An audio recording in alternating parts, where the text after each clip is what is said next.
Film is not just an art form. It's a means of escape for many and a livelihood for some. I hit her! As we navigate the ever-evolving landscape of AI, labour disputes, and the rise of deepfake technology, the future of cinema appears uncertain. However, the film industry has weathered numerous storms in the past, from actor strikes in the 60s and 80s, the transition to digital in the late 2000s, and switching to widescreen formats in the late 50s. I'm Spartacus! It's worth noting that coincidentally, two of these transformative phases significantly impacted cinematography, which leads us to the crucial question: what is it this time? What lies ahead for the world of cinematography?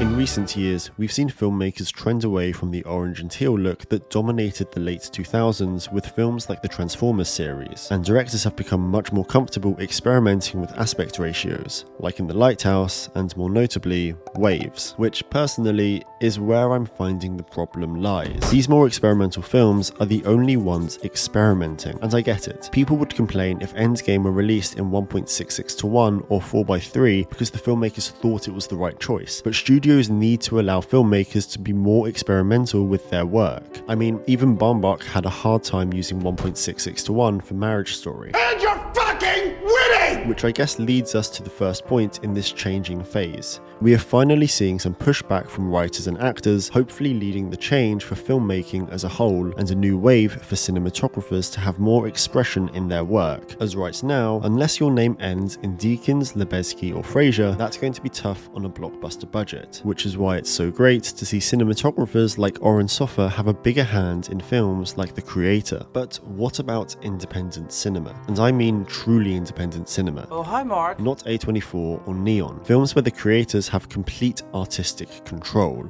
and are celebrated for their avant-garde style, where trends are born and can thrive. A couple that I'd put in this list of truly independent cinema that's worth the watch are Double Lover and In the Soup. These are a couple of films that stand out to me in both a collective filmmaking perspective, but more specifically, a cinematographic one, which is getting harder and harder to find. These films thrived on their singularity and not having to answer to anyone.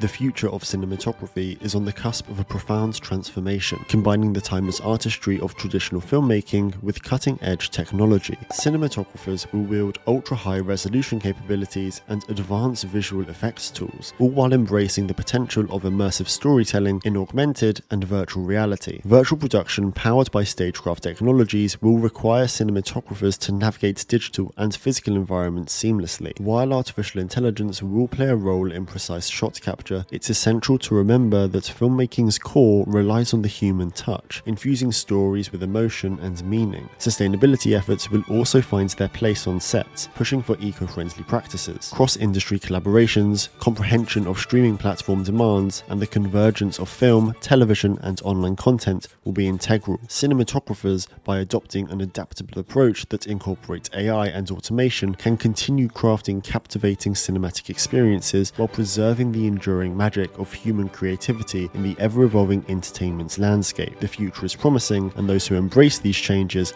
will shape the cinematic world ahead.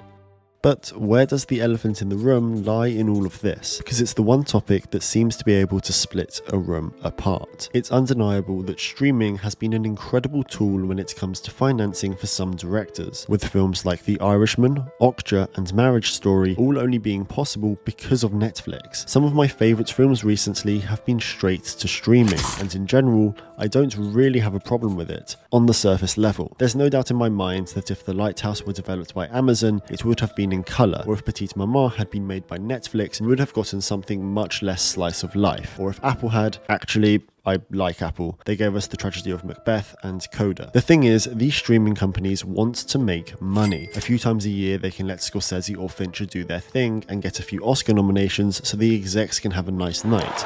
But looking at some of the stuff they pour out that's obviously been tweaked to cater for a larger audience is astounding, but mostly saddening. It's always the same thing in different fonts. And if we want to have that creativity, not only in cinematography, but in filmmaking as a whole, we need to have that separation and that individuality that 90s indie cinema gave us so much of.